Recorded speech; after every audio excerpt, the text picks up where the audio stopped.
and someone cuts you off and you get pissed off, and whatever's happening, all that's actually happening is the presence of your hyper-intelligent transcendental presence looking at itself, being engaged with itself.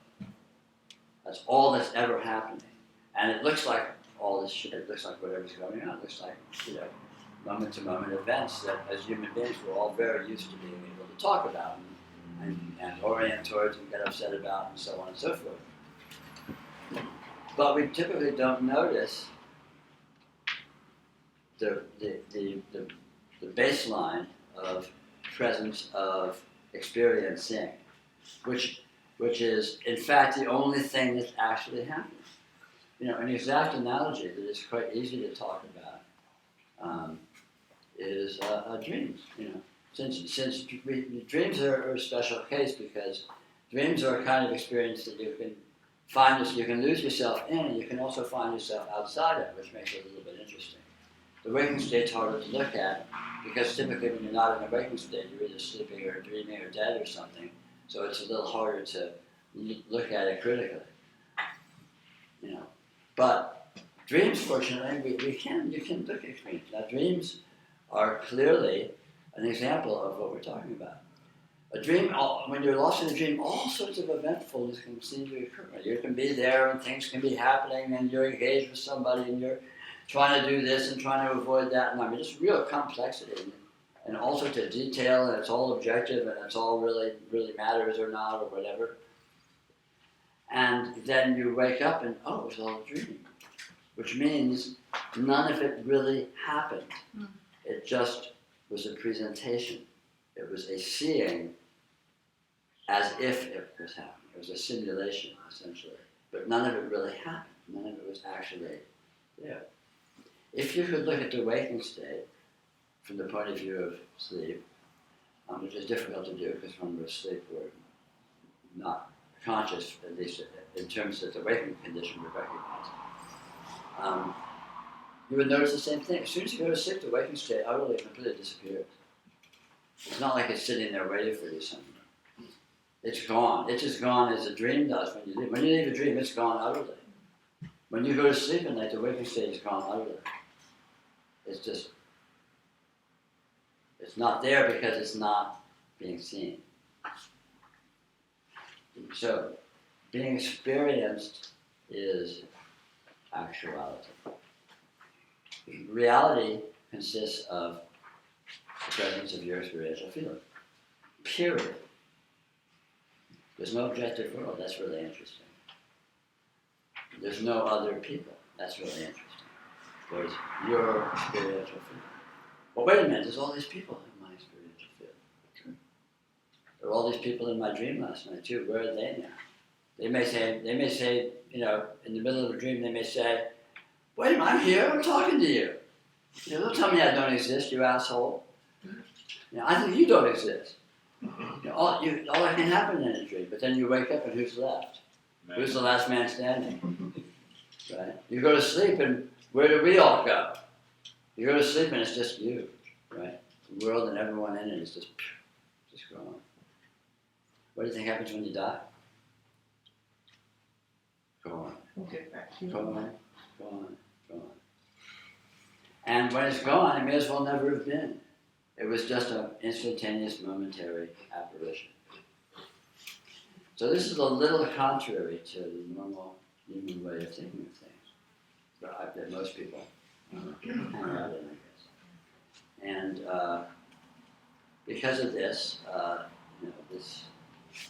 this yoga can be a little bit, have a little bit of a learning curve in terms of, because we're so acclimatized to orient to our experience in terms of what's thinkable, what's describable, what we can talk about or read about or even think about to ourselves.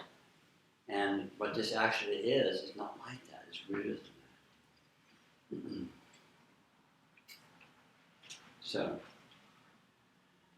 this spontaneous attention of presence with itself, the spontaneous engagement of presence with itself, is the medium by which presence investigates itself. Presence is, as I said, as I told you, is hyper intelligent, it's hyper functional, hyper capable. So it's not just looking at itself like, it's the genius of genius investigating the nuance and subtleties of every aspect of the way that it is that. And it's doing that already right now, even if it doesn't let you think about it, because you had the misfortune to be seduced into the inconceivable clumsiness of human thought. But this engagement, this attention, this hyper-intelligent engagement and investigation is what your experience right now actually consists of. Right now, inconceivable intelligence is investigating inconceivable transcendental nature with absolute intimacy. This is what every instant of your experience is, and that's all it has ever been and all it will ever be. So, the yoga is very, very, very simple. It simply consists of noticing that fact. Notice the engagement of reality with itself, the engagement of presence with itself. Notice that another way to put it is, and again, all these verbal ways of putting it are completely and utterly inaccurate. So don't hitch on the words. They're just jumping off points into the actuality. So you notice that experience is being seen spontaneously. Notice that you can't stop it. You're not doing it. We're in spirituality, especially like in New Age circles and stuff, people are used to thinking in terms of the small self and the transcendental self, or the little self and the big self, or the conscious mind and the unconscious mind, or whatever.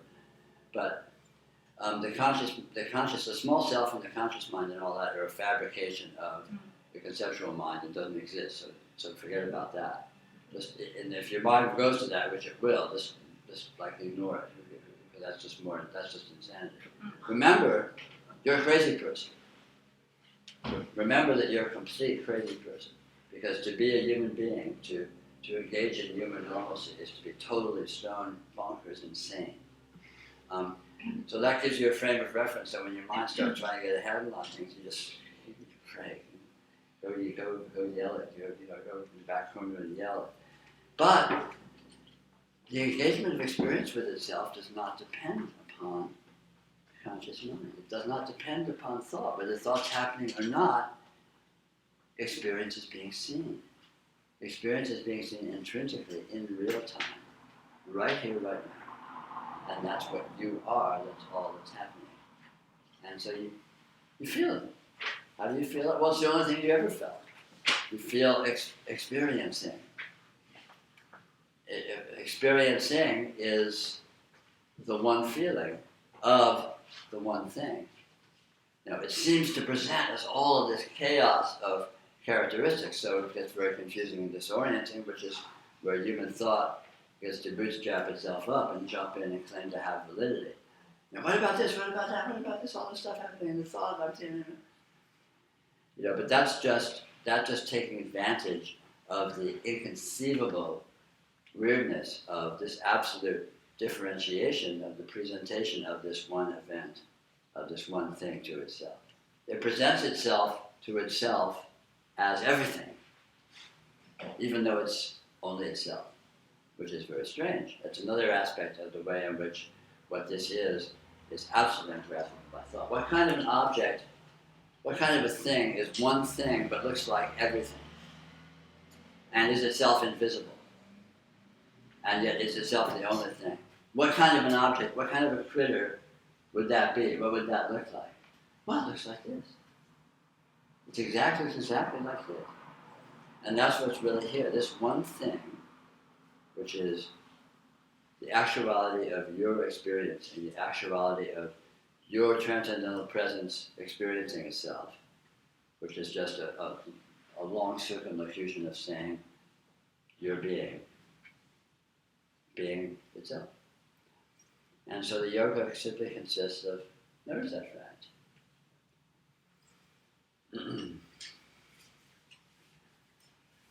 Why don't we take a 5-minute break to stretch, have a pee, whatever, get a little tea, and we'll be back. Just really 5 minutes. We'll have lunch before long, and we'll take a long lunch break. Is Nancy Bennett here? Yeah. Oh. Okay, Who was that? hey, have you paid yet? Was that? Okay. I didn't know where.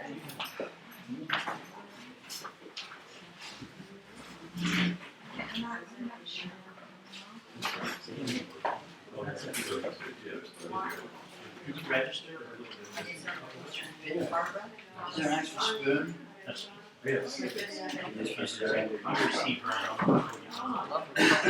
Secret Yeah. Great minds think alike.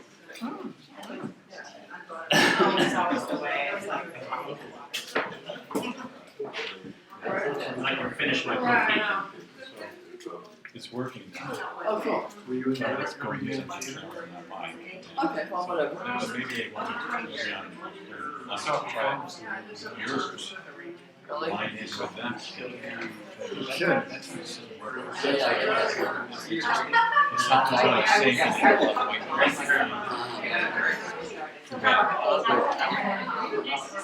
Maybe when we reboot at lunchtime, for the second phase, we can try. You can try the line direction. No, I'm going to go with this because it sounded pretty good with this. The acoustics in here are pretty good, so I think it's good fun. Because I went outside and listened to it on my phone. I was watching it out on my phone, so it sounded fine. And it's still going, by the way. Yeah, no, for sure. So, this is pretty rich, great. You like there? Oh, it's going out, yeah, it's good. We screwed up at the beginning with that thing. It's made for a Windows machine. It does go. The video was on there, and it sounded kind of sync with it. And then I finally synced up, and it was all fuzzy. Right away. But I went back to this, and the view is good. Well, you don't look that way. I'll show you.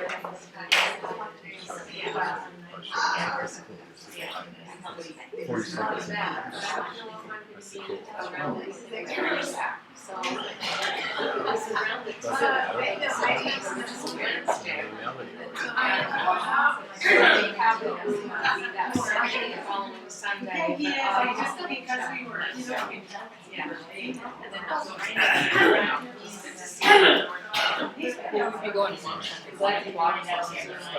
Probably before then. I don't know, we'll probably break around 12:30 and do an hour and a half, so we can do a long lunch. Now we can get lots of downtime where you go somewhere that's right here, you can drive somewhere. Have a walk or just. If 2 days in a row, if you want to take a nap, really.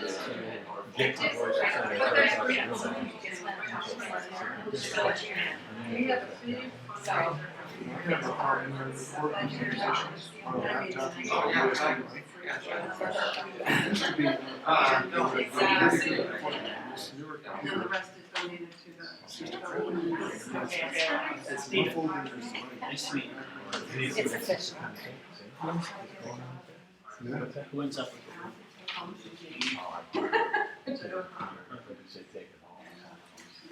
Can I just keep it for now? I'm going to I'm going to give you some because I got to pay for the meeting and I got to give some junk. Can I just pass it on to you? I do. Yeah, collected everything, documented. So I'll give you the chart that has everything. Right, put it out of your hand. I'll see you. Okay, I'll see you guys later. You got it. So I've done it so far, so I'm just going to context to it. So everyone's come, so all we're doing is collecting from these two people tomorrow. These that's 3 right. people were not registered, so they were signed. Oh, we're staying with the headquarters, but next week, and we have a riverside room, and I'm visiting just outside our room, so we're down to see the first time. And then I'll collect, we'll just leave this up here for now since And they were having a massive it's only rave or something. 80 more bucks. It was huge. Okay. So, megawatt sound system and thousands of people dancing until midnight. Wow. Yeah. I think I'll get a different one. Right. What I would like The to- bass. So And music all and bass up sounds until great. midnight. And then we really But like the it. nice thing about that techno music is so repetitive, I just don't It is, it's so short. after about 2 minutes of being annoyed, I just We'll find a way. You know the Beatles? yeah. Isn't that cool? I love that. Every time I buy there, I'm like, Frank Zappa wrote an infamous song about that. who did? Frank Zappa. Others have been mentioned. Which, oh yeah, and who is that? What song? Much sharper. Yeah. That's about the Edgewater? It's about a notorious supposed event where Led Zeppelin stayed in the Edgewater and indulged in certain slightly off-color shenanigans involving fish and young girls. Sounds like Zappa. And Zappa, of course, glorified it in song. Of course. Are you a Zappa? I wouldn't say a fan, but I appreciate it. I was in my youth. Yeah, Alan is. Yeah. I mean, I don't think I've heard a single bit of Frank Zappa in many decades. But when I was a kid, it was fun seeing him live. Now you can go online and see his son Weasel performing with his band a lot. I've never seen him. Yeah, I'm actually not that. I'm not so lucky. Alan. But I like it. I knew him Zappa and the Mothers because I was around. My band opened for them a bunch of times. Oh, really? Back in the 60s. Oh, wow. Say that again? When they You were- opened for Zappa? I told you, right? He's got a Zappa. How about that? I didn't know that. Was that, were they in LA? They were not. New York. Oh, they were. They started in LA, I believe, but then they moved to New York. Oh, This was in like 69-ish. uh-huh. Wow. Why don't we regroup? Bing, bing, bing.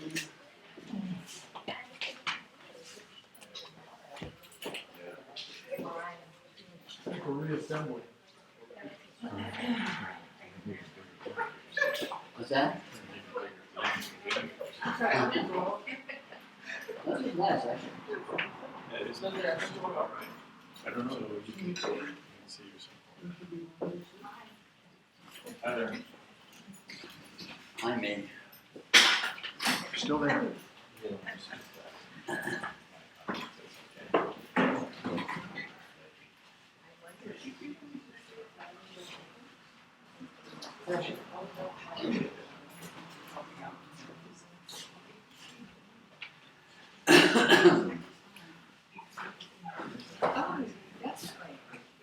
we'll have a long lunch break real soon, so there'll be plenty of downtime. I know it's nice to take a breather and be sitting here ranting and raving at you nonstop and get a little dizzy. And I want to hypnotize you, but I don't want to hypnotize you.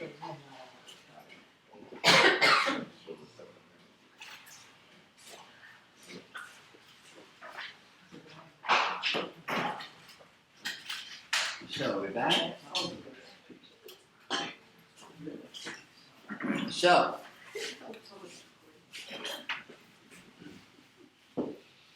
So this that is here is a complete self-engagement with itself, which looks like this, like always, like it always has, and always will. Of course, when I say it looks like this, but it always looks different every instant. Yeah, funny about that. And that's part of its weirdness. You know, how can it possibly look different than itself every instant without any repetition whatsoever? You know, but here we are. The evidence is on display. Now, so this presence, this hyper-intelligence presence, which is completely self-engaged with itself, with absolute intimacy and absolute attention and sensitivity, has something to look at, because the nature of what this presence is, or the nature, perhaps it's an artifact of its own self-engagement, it looks like all of this inconceivable spectra of experiential characteristics. All these colors and sounds and textures and thoughts and vibes and emotion and just basically anything whatsoever that seems to be an anything to any degree whatsoever within your experiential field, right? all of this stuff, all this seeming event, all this seeming content, just non-stop, inconceivable data density, flooding your experiential field every instant spontaneously. Absolutely spontaneously. Bang, here it is. There's no effort. There's no process. It's just poof, instant universe, instant totality, instant inconceivable range of information. Right here, right now, in your presence. It's its nature to do so. I use the word radiance to refer to this spontaneous tendency to display as inconceivable characteristics, because this display it feels like a dynamism. It feels like it's a doing. It's somehow jumping out. It's somehow an activity, a shining forth. So to me, the word radiance is kind of a nice sort of a euphemism for this quality of showing up as all this inconceivable data. So, radiant presence. Here's the presence, and look at all this radiance. Look at all this. Look at all this. And of course, everything as human beings that we're absorbed with and interested in and think is important is just interpretations of patterns in the radiance. The radiance is very interesting because it's hyper-patterned. It's patterned with an inconceivable fractal infinity. Anywhere you look at patterns, and the patterns are made of patterns, and the patterns are made of patterns, and the patterns are made of patterns. I mean, physicists know this. You look at a person, and they're made of cells, and you look at the cells, and they're made of molecules, and you look at the molecules, and they're made of atoms, and you look at the atoms, they're made of subatomic particles. Look at the subatomic particles, and they're made of quarks. Look at the quarks. If you look closely, they're made of something, and it just goes down forever. Or you dolly back, and then you look at people and you dolly back and you look at the biosphere. You look at the biosphere, you dolly back, you look at the solar system. You look at the solar system, you dolly back, you look at the galaxy. Same story. Endless patterns within patterns within patterns within patterns. This is the nature of the radiance. All this patterning. That's what the problem is in spirituality, is as human beings, we get seduced by the apparent patternings of the radiance and think it has all sorts of importance in itself. The patterns matter. You matter. This room matters. Seattle matters. My life matters. Because all these patterns show up, and the mind effortlessly interprets them as events, as things objectively existing, that are in some relationship to a me which objectively exists, and this relationship implies certain desires or positivities or negativities of wanting to get something, wanting to have something, wanting to avoid something, so on and so forth. So all the complex narration of human eventfulness is generated spontaneously through interpretations of all of the detail of all these patterns which appear. Patterns appear in a dream too, right? And when you're dreaming, same thing happens, right? You interpret it as events and you get caught up in it and all this stuff matters, this and that, and you try to do this and try to avoid that and all this. And you wake up, poof. It's just patterns. It's just a dream. Well, that's the truth right now too. It's just patterns. And all the normal human investment in the importance of individual patterns and their apparent interrelationships, all of which exist only as abstract interpretations in your imagination, are nothing. They're empty. They're empty interpretations of insubstantial patterns of radiance, essentially light. Radiance is basically like light. Well, light is one of the clearest examples of radiance. Here's light, right? So you may think you're seeing a room and seeing people and all that, but all you're actually seeing is light, right? Now that's very easy to grasp. Oh, I'm seeing light. Yeah, I see light. If all of a sudden there was no light, if suddenly there was a massive, all the lights were off and there was a massive impenetrable black barrier placed over this building, there'd be no light and you wouldn't see the room or the people. So you're not seeing a room of people, you're seeing light that seems to have room-like and people-like patterns in it, right? And light is very available. What does light look like? Well, it's hard to say what it looks like because it tends to look like what it's reflecting off of. But, if you look in still light has a certain texture, doesn't it? Light has a certain quality. Light is recognizable as light. When you look at light, it's effortless and easy to that's light. You don't think it's sound. You don't think it's touch, because those have different experiential textures, right? Light has a very recognizable texture of light. So light is an aspect of radiance. Light is pure radiance.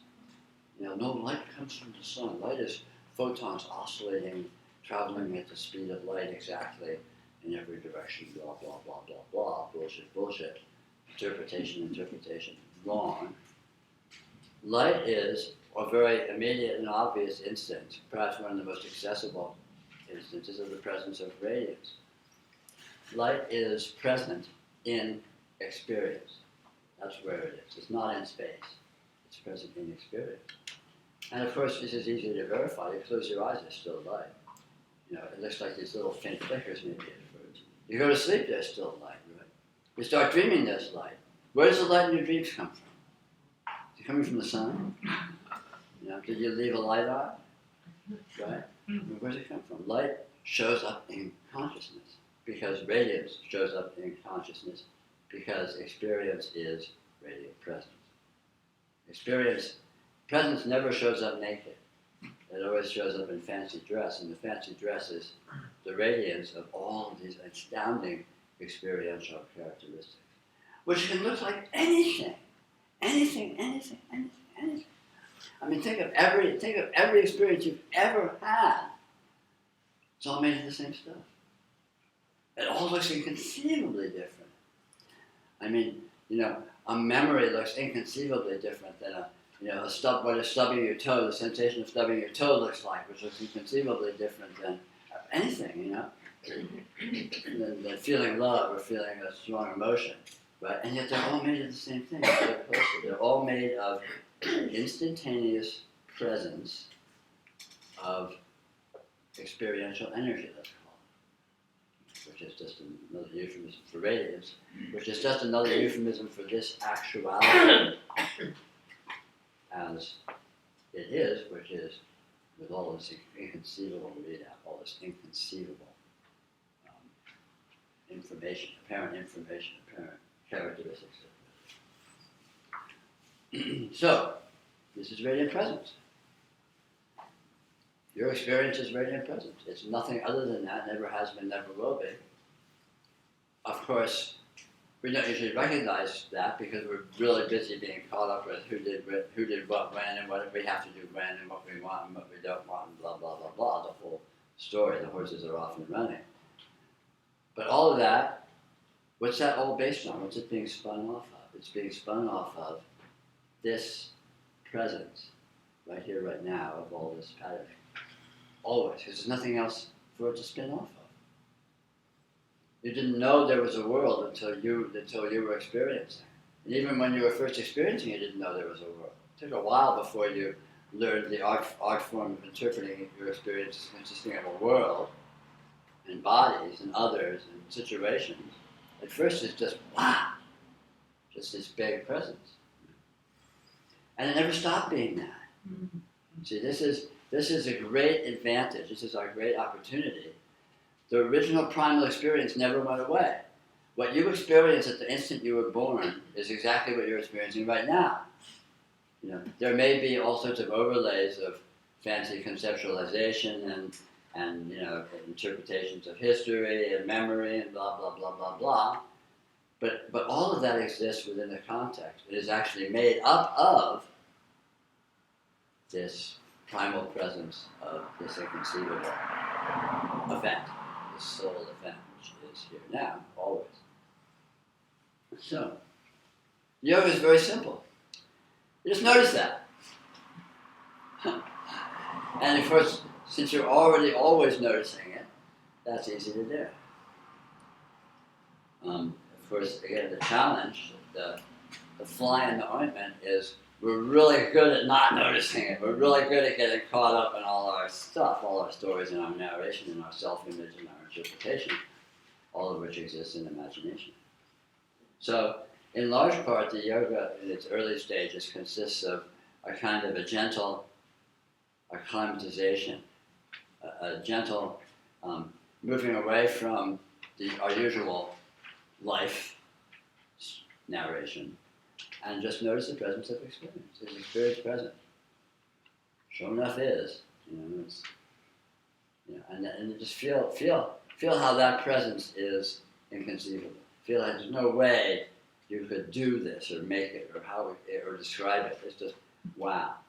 And almost instantly you'll go off into thought. Almost instantly you'll go off into your story and you'll think, wow, let me think about this. Gosh, I read this book by Ramana Maharshi who was talking about this way or that. Cool. So that happens. So the mind goes off into thought. But when it goes off into thought, experience doesn't go anywhere. It is. So, when you have the wherewithal, you just gently notice presence of experience. Don't do it by trying to get away from thought to this. Don't turn it into a dichotomy. That's the whole trick. The entire trick is there's no bad guys here. Thought itself is radiant presence. So even when you're off in thought, you're actually in experience. And as you develop some sea legs, as you develop some chops with being able to do this yoga, just you get the sense of this, then you become more and more skilled at being able to be with apparent deviations from the naked fact of this presence as this presence. And ultimately, liberation looks like there is nothing whatsoever that could possibly be other than or different than this. Everything is completely, inclusively included in this, which is, of course, already the case. So again, it's all a very weird catch-22. It's all just a matter of noticing that is the case, and noticing it as a felt, obvious, self-evident, self-verifying certainty. And this is not about what we think of it. A part of the problem, a part of the challenge in this yoga is that since it's not rational, this orientation to interpretive frameworks, this orientation to conceptual thought and imagination, is held as a kind of a energy orientation. It's not just a thought that's somehow there's a thought there, thinking it. But the orienting to the thought is kind of like, in which it's almost like there's some subtle posture, some subtle contortion of the way the energy that you are, the energy that this transcendental presence is, sort of twists itself to do that. And so, ultimately, this yoga in the long run consists of rearranging your own subtle energy structure. Now, that's obviously and patently New Age bullshit. But it's also profoundly meaningful and relevant in terms of this, because it's very much a feeling thing, a feeling tone thing. It's the feel of one's experience. Confusion and delusion, insanity is a feeling orientation to your experience. It's not a logic. It is a logical mistake, but it's also, in some way, that's not the point. The point of it is that orientation is itself almost a kind of posturing. And so you basically, essentially learn to relax the posture of your subtle energy body, so to speak. And in that relaxation, it opens to its more true nature, which is simply self-engagement as this totality in real time, which of course it never was not. But it can feel as if it is when we get into these contortions of delusion. So, in a very real sense, this yoga is about feeling. It's not about thoughts; it's about feeling. So, we talked about how attention is the basic medium or mode of engagement in this yoga. But the attention is not directed by thought or intention. It's directed by feeling. It's directed by, because feeling is not rational. Feeling is not describable. Like, feel your fingertips, right? Feel your fingertips right now. You're actually feeling your fingertips, right? That's an actuality. It's completely irrational. There's no way you could say what that is comprehensively, right? And yet it's immediate self-evident actuality that is felt. It's a felt presence. Likewise, experiencing attention is a felt presence. So you don't think about attention. You don't, let me look at attention. Let me give attention to attention. You feel it. Feel attention. Just feel it. And this feeling, experience is felt. Experience is always felt. Let me back up a little bit. Typically with human thought, we're used to abstracting everything. And the consciousness is looking at experience through this, whatever it's transcendental vantage point, and sees all this stuff. In actuality, experience is felt. Vision is felt. Field of vision. You know the field of vision is present because you're feeling it. You're feeling light. You're feeling the presence of vision. Sensation is very obviously felt. Sense of touch. Thought is felt. Even thought is felt presence. How do you know you're thinking? Right? There's the feeling of the textural presence of what we effortlessly recognize as thought. You can't say what it is, it's too weird, of course. But you can't say what anything is, so there's no surprise there. What's light? We think of light as being very familiar and obvious, and this is light, everyone knows it's light. But if you really look closely and intimately, what is it? You can feel it. You can feel light. And so this is one of the most powerful tricks in this yoga, is you use feeling as a mode of attention. Feel your experiencing. Experience is being felt. Feel it. You just feel it.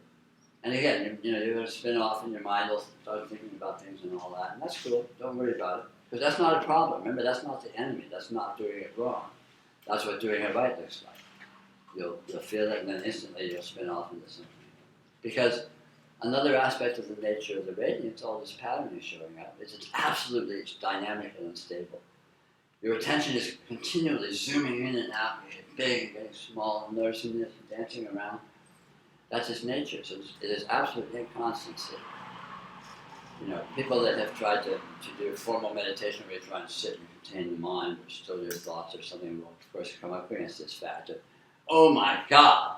I mean, here I am trying not to think, and who turned on the floodgates? Who opened the spotlights? It's like a rock show in here. What's all this craziness? And again, because the intrinsic dynamism of attention, of experiencing, becomes very obvious when you give it a little attention. You notice it. Ordinarily, we're being swept along by it, so we don't even notice it. For example, in your field of vision, when you're sitting in any situation, looking around, typically you may feel like you're just sitting here looking at what you're looking at. But in actuality, if you look very closely at what your eyes are doing, they're dancing around. They're focusing on this. You look at someone's face and see what you're actually looking at. Your eyes dance around like this. And it creates the illusion of stability. It creates the sort of self-verifying apparition of sort of stable consistency. But actually, there's this little dancing around. If you try to look at somebody's face, or perhaps your own face, if it's easier for you in the mirror, with keeping your eyes actually fixed on a point, in almost a second or two, you won't be seeing your face anymore. It'll go transparent. It's very weird. Because the eye needs to dance around, this dancing around a focus, to create an illusion of stability. Because if it looks at anything too steadily, the transcendental nature of the radiance becomes very apparent. And this applies to the other senses as well. I'm just using vision as an example here. So, this intrinsic dynamism of attention, of the dancing around of the point of focus, is intrinsic to the nature of the way presence is with itself. It's absolutely unstable. It's absolutely continually morphing and dynamic and dancing, which is another reason why I like the term radiance. It sort of implies that. So when you begin to feel into the presence of experiencing, it'll become this dancing around will become immediately apparent. You'll notice, wow, your mind shoots off into this and that, and you'll see this, and this, all of a sudden. So that's not failure, that's success. That's actually seeing the way this actually is, seeing the way it works, seeing its incoherence, its instability. It's a lot like a movie, you know. If you look at if you look at movie film or something, there's these individual pictures, and somehow when they all get shown one after another with sufficiently short gap, it sort of forms a seeming continuity, you know. But in actuality, there's no continuity at all. It's just these individual flashes, which basically have nothing to do with each other. And this is what experience actually looks like. Every instant is a unique experience which has basically nothing to do with the instance before it and the instance after it. And yet, through this process of kind of dancing around, the attention creates a kind of a faux continuity, you know, a focus or a pseudo, you know, coherence, where things seem to have to be holding together. But it's through a great dynamism and a great effort that this happens. So again, in beginning to flirt with this, yoga, beginning to flirt with the nature of actual experiencing, actual attention, this will come to the fore immediately. You'll notice this incredible dynamism and dancing around. And it's very easy to take it because of our human biases. Oh, I'm doing it wrong. You know, I'm getting lost in thought again. Thought's the enemy. Tension is good. Tension is good, thought bad. You know, but that's completely inaccurate. All you're doing is being with what is, and what is what is, and so it can't not be what is. What is what is. So that is, you're already doing it. You can't not do it right. The trick is just to notice it. Just notice. So you notice it dances around, and that's fine, because at first you'll tend to get caught up in your thoughts and spin off, and then you'll, this isn't yoga, this is just my shitty life. But so at first, what you do is just sort of you'll find yourself spin off, just let it go, spin off, bang, bang, cool. But then, wait a minute. Let me. Is experiencing happening? Yeah. Feel it. You spin off again, right? And so that's the cycle. Is experiencing happening, feel experiencing, and then the spin off happens, and then feel experiencing.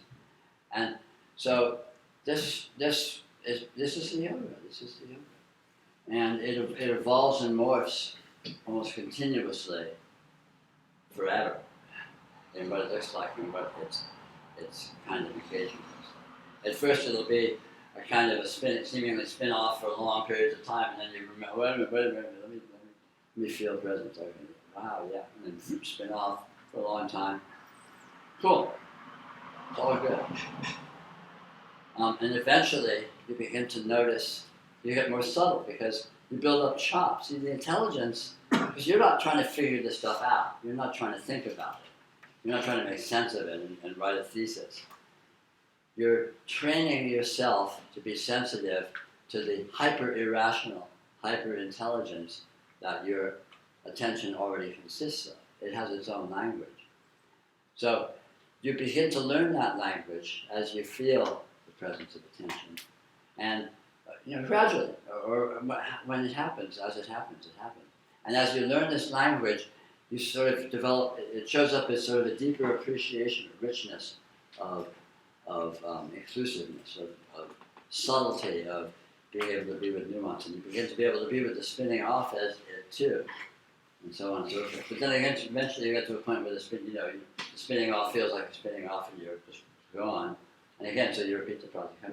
Sooner or later, you just come back to feel, experience, feel the presence of noticing, feel the fact that this is actually spontaneously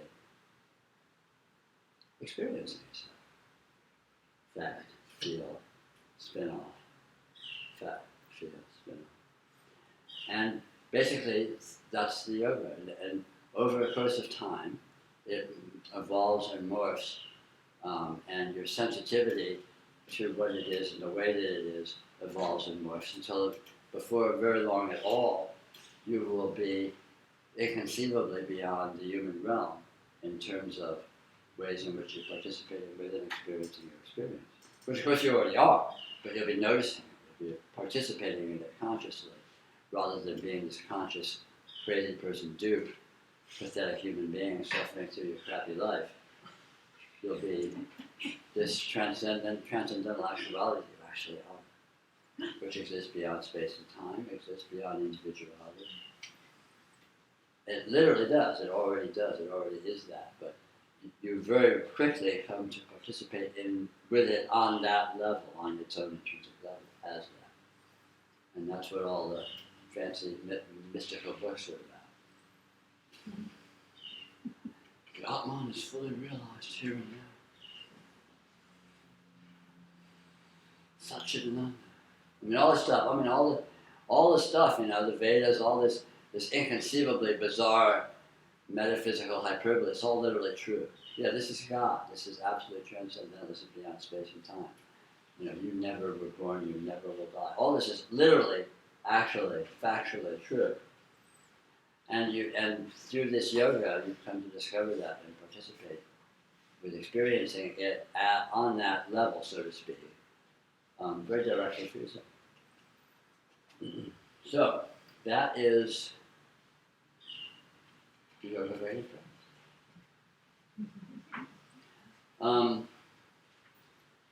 Let me just take a second here. Okay. We have about a half hour until I'm going to call lunch. So, any thoughts or observations or anything about this morning? I know it's a lot, you know, but anyway, what the hell? What else do we have to do? Right? So I do have one question that I wrote down. So you were saying about light. So I just want to know if you're in a darkened room, Right. how can I understand that to my mind? Well, you don't even understand it with your mind. Go into a darkened room and see what happens. Go into a darkened room and look at your field of vision. You put your head under a pillow, close your eyes, and experience your field of vision. You will notice almost immediately that it's actually completely full. Full? Try it. Try it for yourself. Bathroom, a darkened room? Probably not dark enough. But you know, this is pretty good. If you close your eyes tight and put your palms so that it covers really, really well against your eyes, and just hang out like that for 5 minutes. So I'm seeing already images. Of course you are. The field of vision is always full. Oh my God. I mean, another aspect of the radiance is always full. It never becomes more or less. What it looks like, it can present vastly different. I mean, inconceivably different. Does everybody see images when they? Of course, but they may or may not recognize it. This is all about coming to recognize what is the case, coming to appreciate it. I find it in the middle of the night when you wake up and it's really dark and quiet. And if you just feel your experience, I mean, it is totally full. I mean, like everything. Like there's sound, there's sensation, there's visual. And it's amazing how it can feel so full in such in the absence of stimulation. It's always full. And you'll notice that when you go to sleep, even though every aspect, as you fall asleep, all of your experience of the external world and the sensory world basically shuts down, more or less. And yet it doesn't feel like a loss, does it? It doesn't feel like you're losing anything. On the contrary, it feels, if anything, like a gain somehow, right? Because the fullness of experience does not ever increase or decrease the slightest bit. Just the way what it looks like is continually morphing, and there's no limit to how differently it can appear to be from itself. There's absolutely no limit to what it will present as, or can present. Is everything we're talking about individuals experiencing, but does every particle experience itself as Well, that's its problem. That's its problem. As far as you know, you're the sole existent experiencer. So that's what you have to work with. This is about being empirical, being practical, being pragmatic. Since you're the only experiencer that you know exists, that becomes your... That's mine, but what about a turtle's or It's an idea that exists within your experience as far as you know. You don't know there's any turtles. The idea that there's turtles and the idea that they may experiences are both ideas that exist within your experience, as far as you know. so it's not something you attend to? No, Because of course not. I can see things that, Yeah. and they're also ideas in my experiencing, and then Sure. what does the chair experience, is it? It may or may not be, is but there you can't know that. I So, can't so know. going into this theoretical stuff is just telling stories. Okay. So It's I like, can't- what if chairs experience? What if every quark is a fully hypersentient experiencing center? Maybe it is.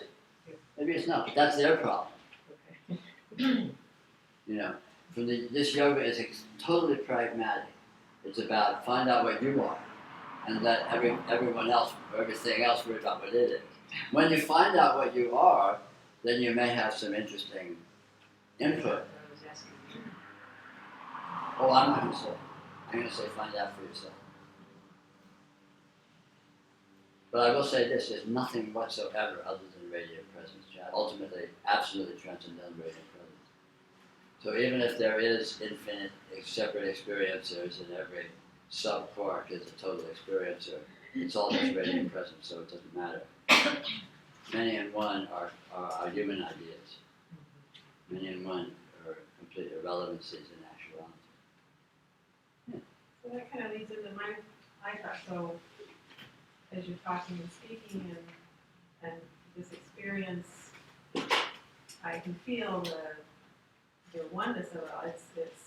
It's all part of the experience. And at the same time, there's this awareness of a locality of, Sure.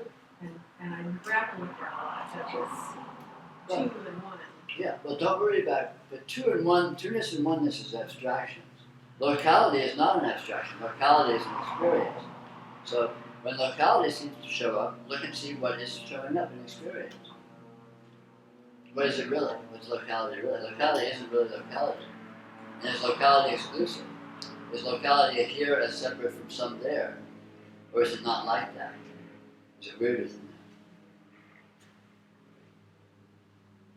that? You know, what this is and the way it is what it is really, really weird. It makes absolutely no sense. And so when you look at it, you'll notice right away, you'll notice these kinds of things. But yeah, but it seems like this and it seems like that. Yeah, that's interesting that it seems that way. So that's an actuality. That it seems that way is an actuality. Don't worry about trying to make sense of it. Look at that seeming as an experiential actuality. Feel the seeming. And find out what it is by feeling its presence. Don't find out what it is by trying to sort it out or make sense of it. Yeah. That's going into abstraction, which is basically going into fantasy, going into unreality, going into delusion, going into... This is about going towards actuality and away from our customary bias towards pure fantasy. So for instance, like walking around the block, it's each now is the actuality and not Of course. walking from here to there. Of course. It's always, the actuality is always you here now. Whether you're sitting here in this chair or you're walking around the block or you're falling off of a skyscraper or you're shooting at the speed of light in a spaceship, it's always you here now. And it may look as if like it's describable or interpretable in terms of those frames of reference, those interpretive frames of reference, but those are just abstractions. They're abstractions being applied to you here now. And you here now is too much. Because you can't find a you separate from the here now. You can't find here now separate from the you. You can't find the here separate from the now and the you. So you here now just collapses into this, into presence. You here now is too much abstraction. And basically this is completely inseparable from itself. So if you're using two words to talk about it, that's too many. Radiant presence is too many words. But I like it. So you've got all this diversity that you're feeling, seeing, Yeah, appearance. infinite. Well, when you're seeing actuality, Mhm. there's all this stuff going on. Yes.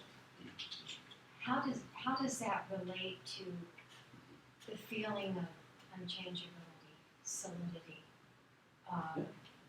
never changing? Well, Well, you look at that, you feel that. This is solidly, stably, eternally, unchangingly itself.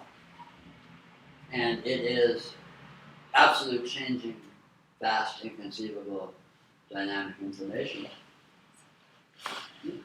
And both those descriptions are too partial.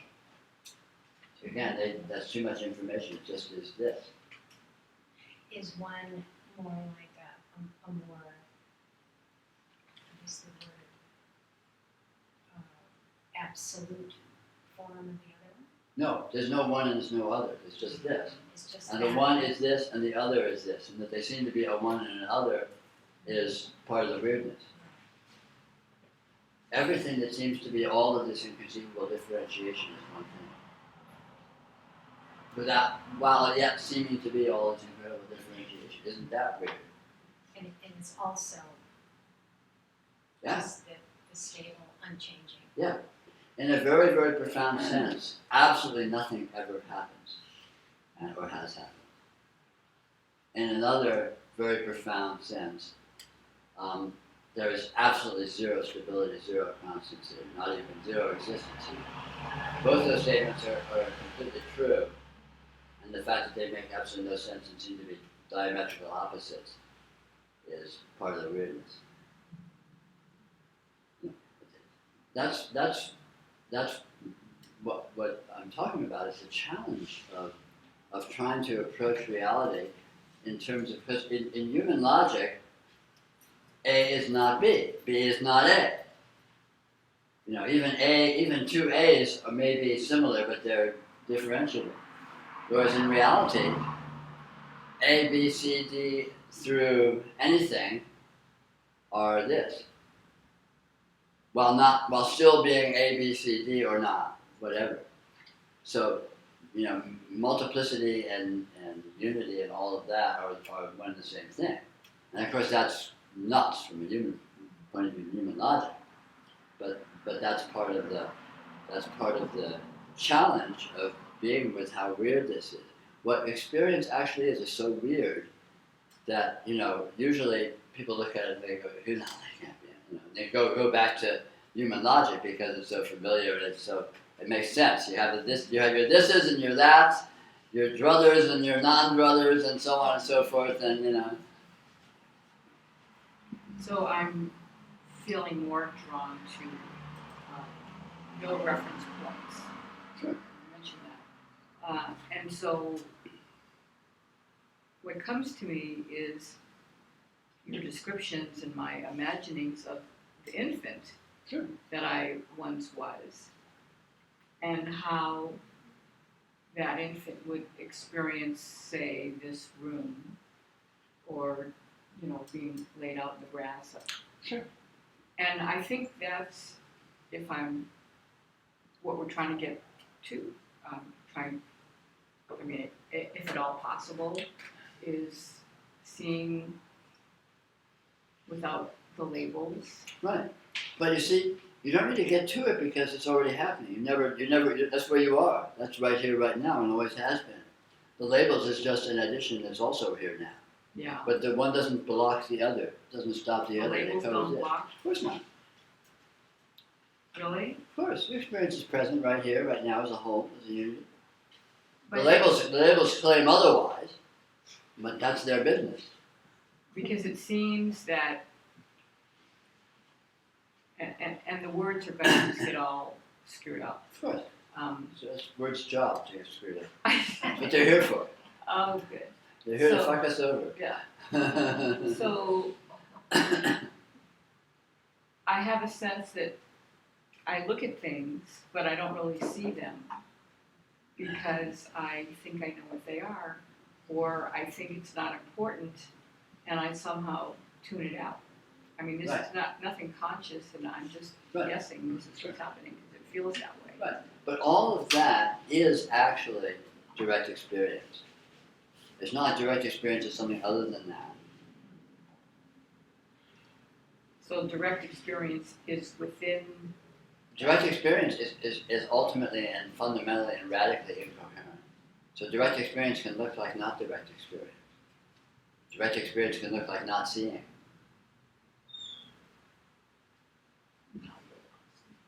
Yeah. Lost me. Lost everyone, but there you go. This is weird. We're talking weirdness with a capital W. It seems like this is why feeling is so Yeah. subversive and important to the whole thing. Because that for me is like, that's walking into it. Yeah. That's a way to walk into it, where the expectation of logical thought Yeah. isn't there. This is completely and utterly and totally irrational. But again, so are you, and so is experience. All of which, those three words are one and the same thing. You know? So of course, you know, it's completely irrational. But feeling is completely irrational too. So it works great. And you feel, you know, ultimately completely contradictory and incoherent things, and even be not feeling them as you're feeling them. Well, sure, why not? To hell.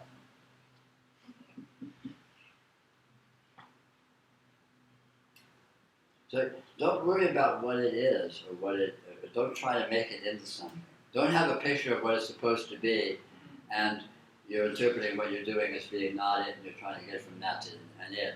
Because all of that exists in your imagination and is not real. Reality is whatever's present. Reality is what you're feeling right now, just exactly the way you're feeling it. And if it feels like not feeling it, then that's what it is. Can feeling look like not feeling? Sure, why not? It's irrational. Remember, it's whacked. It's totally nuts. Makes absolutely no sense. So, since it makes no sense, it doesn't need to make sense. Let it load off.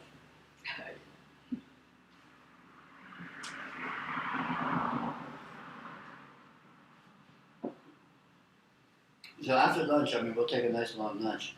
After lunch, we'll do an experiment, and I will walk you through a little bit of noticing. Just have a little sort of trip on it a little bit, and then for the rest of the day, we can have maybe some more discussion, maybe some more experiments and stuff, and we'll just play around with it and see where it goes. You know, the nice thing about this is it's always present, and it has no prerequisites of needing to approach it a certain way. Here you are it, you're in it, this is it. You can't not be it, you can't be out of it. So any way you poke at it or play with it, or even don't poke at it and don't play with it, it's still a complete engagement with it.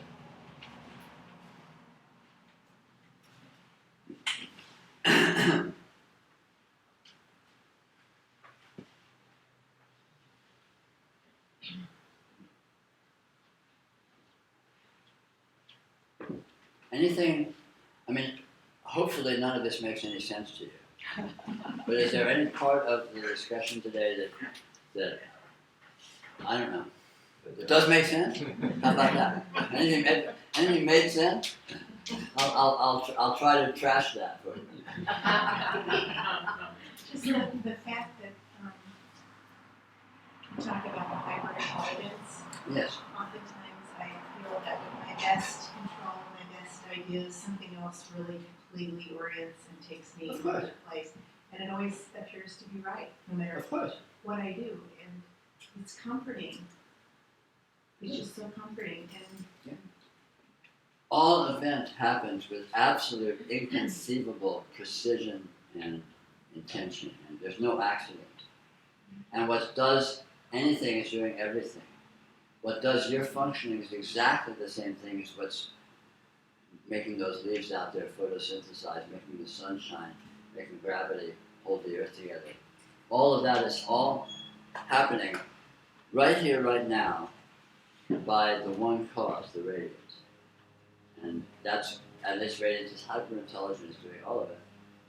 We're used to thinking of ourselves as small, as separate, as, well, this is me, and I'm this little human being, and I'm over here, and I'm in this body. I'm in this vast universe with, inconceivable stuff going on that has nothing to do with me. Wrong.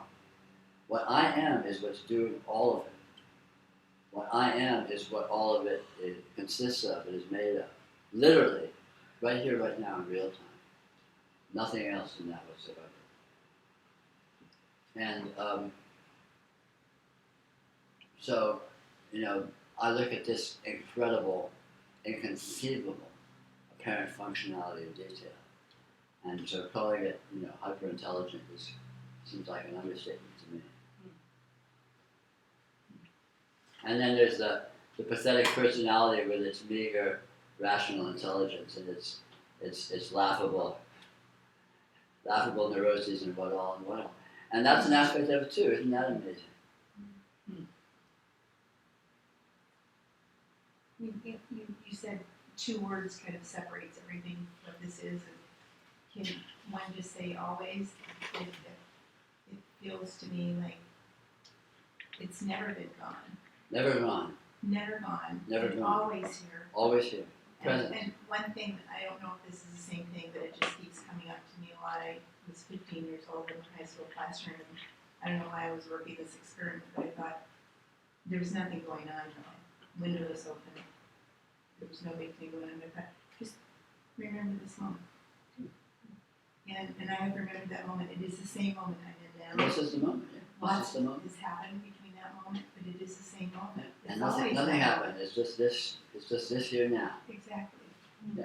And death is beginning to appear that way to me. Of course it is. And it's a bit of a front to what I consider reality.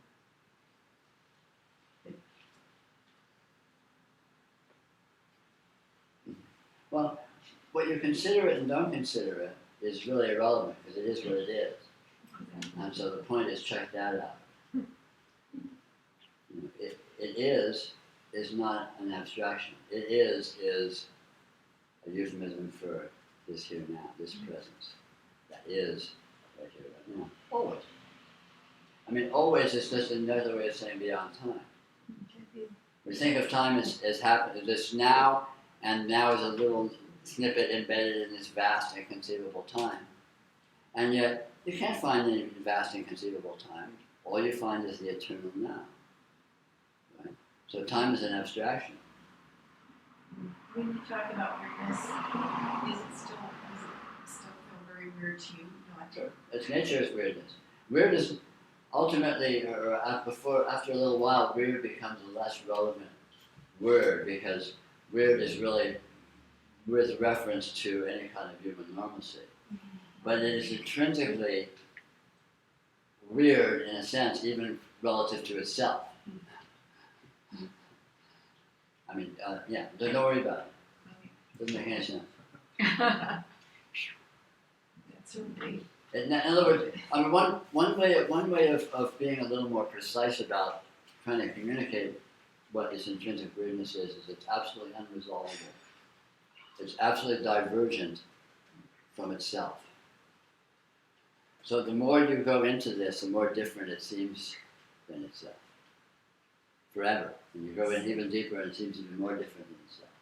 So the fantasy of convergence is the more you investigate something, the more it will tend to converge into an identity, a unity, something coherent. Reality is exactly the opposite. Reality is intrinsically divergent. And this is a very sort of a more precise pseudo-scientific way of talking about what I mean by the weirdness. So you look at what this is, and yeah, this is pretty weird. You look closer and whoa, it's weirder than that. You look closer, whoa, weirder than that, and that goes on forever. This is looking at itself and just can't believe what it's seeing.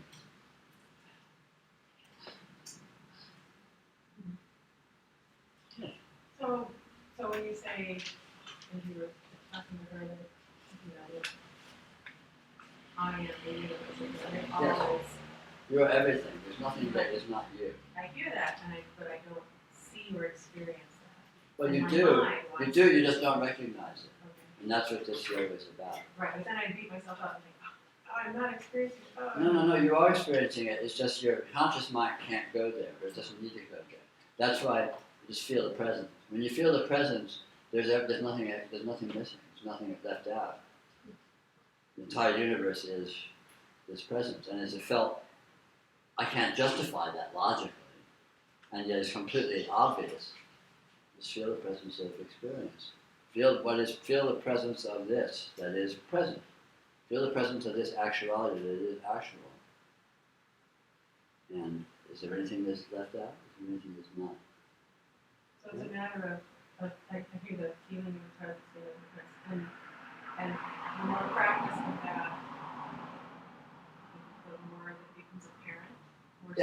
becomes completely apparent, but in the way that it is, in its own terms. It's irrational. You have to learn its language of irrationality. You know, if you're still used to situating yourself within a human interpretive framework, this will be complete gibberish to you. So this is at first the yoga looks like a sensitization program, training yourself to be sensitive to irrational, non-human logic, the logic of the actual reality, the actual inherent intelligence, which is radically other than human logic. And it's actually doable because you know it already, you are it actually, so it's available. It's not like, how do I do that? There's no textbooks in this. I mean, where do I study it? You don't actually need to. Simply by feeling presence, it shows you what it is in its own language, which is a non-human language. And so, but it's hyper-intelligent. It's non-human and illogical, but it's inconceivably intelligent. So it's very contentful. It's very meaningful in its own terms. Human logic can never recognize the way in which it is that. But human logic doesn't need to, because it teaches itself in its own language, and you are there because you already are that.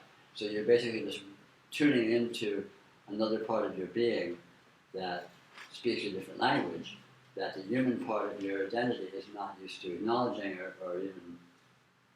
I mean, in pseudo-psychological terms, you could say you're learning to be with your unconscious. Because the conscious, and this is pure pseudo-psychology, I'm not trained or even particularly interested in psychology, but the conscious, pseudo-psychology, the conscious mind is the rational self and your analytical self and your thinking and your arguing with yourself and your self-image and whatnot. And the unconscious is something else. It's unconscious. And the conscious mind cannot speak the language of the unconscious. So it's not like you can illuminate the unconscious and all of a sudden the conscious mind will get it. It's apples and oranges, they just go oil and butter. But the unconscious mind does speak the language of the conscious. The unconscious mind includes everything. The conscious mind excludes the unconscious. Because the conscious mind insists on making sense, and the unconscious mind doesn't give a shit if it makes sense or not. So the fact that the conscious mind makes sense doesn't faze the unconscious mind. It's cool. Let's pretend we make sense for a while. Well, even aside of making sense of it, the seeing of it Yeah. is what. Well, it's being seen, but you're identifying seeing something with seeing it consciously. And the true seeing is not a conscious seeing. Your conscious mind is not seeing your experience right now. Your conscious mind is not what sees through your eyes. And so that's why feeling the presence of your experience, which is wholly illogical and yet completely obvious and palpable and even trivial, feeling the presence of your experience is irrational. And so right away you're stepping into its zone, you're stepping out of the zone of anything you can describe. Or even do, how do I do that? Conscious mind says, how do I feel the presence of my experience? What does that even mean? But when you just do it, it's like swimming or something. If you try and think about how to do it, you'll drown. But if you do it by immersion, by doing, you find it's quite doable. I'm walking here. Look, this is really. You can all do this. I've seen you. See this? There's no way I could describe and say what I'm doing right now. I do it effortlessly. It's completely trivial, right? It's like that. I guess my impression was, I get that, the seeing, the feeling, what you just described, but there's no seeing there's no recognition of I am all. Right. And Exactly. So And that's what you're I'm training on in. faith that that's going to come. No, don't worry about it. All right. Don't see where you're going. Just go. Take a step. Don't worry about where it goes. There's no way you can wrap your head around where it's going. So you don't know where it goes. You're basically jumping off a cliff. But it's a really nice cliff. It's a cliff that you'll ultimately be really glad you jumped off. So sort of taking. And if you can't do that, if you can't jump off a cliff, don't worry about it, because most people can't. But on the other hand, here you are at this weird event, so maybe you're flirting with the jumping off a cliff. Why don't we knock off for lunch?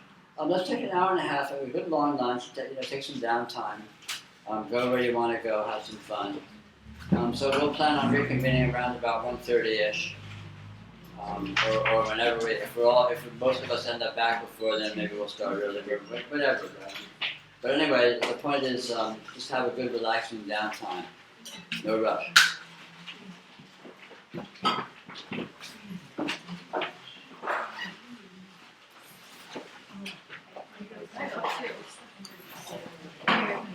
Yeah, I saw Yeah. And then,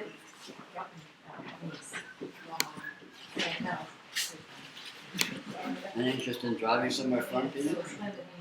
I think I have